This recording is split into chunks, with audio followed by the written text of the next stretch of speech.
जय हिंद दोस्त। यूपी के जो हथरस में जो घटना हुआ है वो बहुत ही बड़ा प्रोपेगेंडा के तहत हुआ है।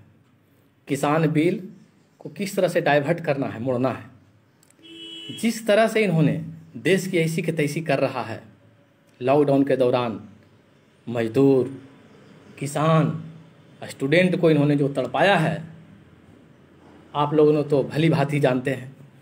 बहुत अफसोस लगता है कि जिस तरह से गोधरा दंगा षड्यंत्र के द्वारा किया।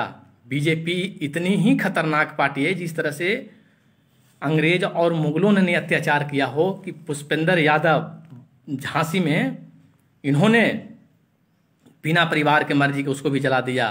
कोई भी अपराध उसके ऊपर नहीं था, बेचारे को उसको इनकाउंटर करवा दिया। कितनी बड़ी षड्यंत्र है। योगी आदित्यनाथ क्या क्या बोलता था, आज क्या क्या कर रहा है। अपने ऊपर इसके ऊपर 56 मुकदमा कायम था, जो सरकार जब बनी तो पूरा केस वापस ले लिया। चिन्मयानंद के ऊपर 376 कायम होकर जेल हो गया। उसके बाद जिस लड़की ने कायम करवाई थी उसको उन्होंने जेल में डाल करके दबाव बना करके केस वापस लिया।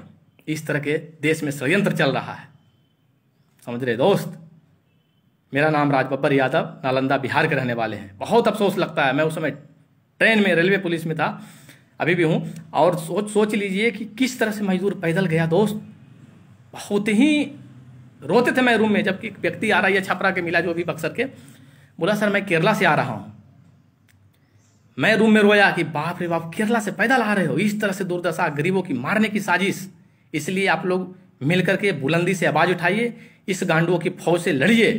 जब तक एक नहीं होगा, ये अंग्रेज के भी, काला अंग्रेज उनसे भी बड़े वाले कुकर्मी है ये, समझ रहे दोस्त। जब तक रोड पे नहीं आइएगा, जब इन गांडुओं के फौज से नहीं लड़िएगा, जब तक ये ईवीएम मशीन के द्वारा ये चुनाव जीतते रहेंगे।